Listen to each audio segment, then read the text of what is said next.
Varahi jewellery ಮಾಲೀಕರಿಗೆ ಕೋಟಿ ಕೋಟಿ ವಂಚನೆ ಆರೋಪಕ್ಕೆ ಸಂಬಂಧಪಟ್ಟಂತೆ ಆರೋಪಿ ಐಶ್ವರ್ಯ ಗೌಡ ಅಲಿಯಾಸ್ ನವ್ಯಶ್ರೀಗೆ ನೋಟಿಸ್ ಜಾರಿ ಮಾಡಲಾಗಿದೆ.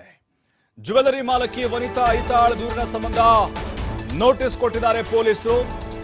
ಒಂದೊಂದೇ ಸ್ಫೋಟಕ ಸತ್ಯಗಳು ಬಯಲಾಗ್ತಾ ಇದೆ. ಐಶ್ವರ್ಯ ಗೌಡ ಆಕೆಯ ಮೋಸದ ಜಾಲ ಬಯಲಾಗ್ತಾ ಇದೆ. ಆಡಿಯೋ ಕೂಡ ಅದಕ್ಕೆ ಸಾಕ್ಷಿ ಎನ್ನುವಂತೆ ಲಭ್ಯ ಆಗಿದೆ.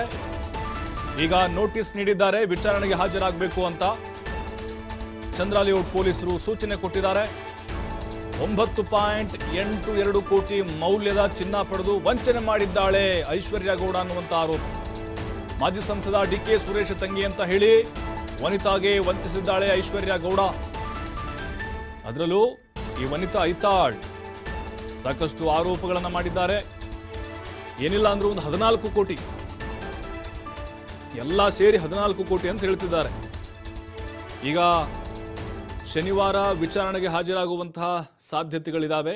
ಐಶ್ವರ್ಯ ಗೌಡ ಮತ್ತೆ ಅವರ ಗಂಡ ಹರೀಶ್, A1 ಐಶ್ವರ್ಯ, A2 ಹರೀಶ್, A3 ಧರ್ಮೇಂದ್ರ ನಟ ಅವರು ನಾಪತ್ತೆಯಾಗಿದ್ದಾರೆ.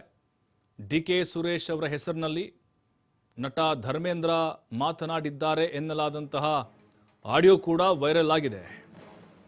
ಈಗ ಐಶ್ವರ್ಯ ಗೌಡ ಒಂದೊಂದೇ ಕರಾಳ ಮುಖಗಳು ಬಯಲಾಗ್ತಾ ಇದ್ದಾವೆ.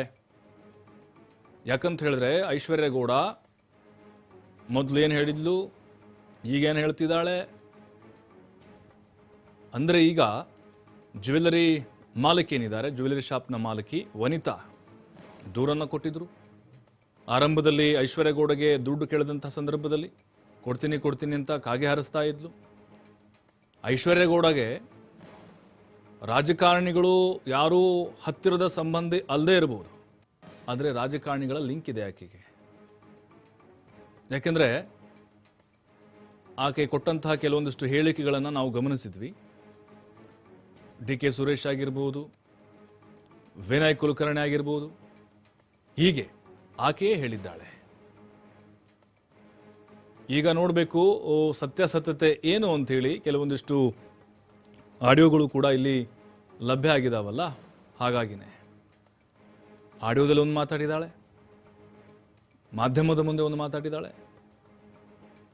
ಈಗ ವನಿತಾ ಐತಾಳ್ ಅವರ ದೂರನ್ನು ಆಧರಿಸಿ ಚಂದ್ರ ಲೇಔಟ್ನ ಪೊಲೀಸರು FIR ಮಾಡಿಕೊಂಡು ನೋಟಿಸ್ ಕೊಟ್ಟಿದ್ದಾರೆ.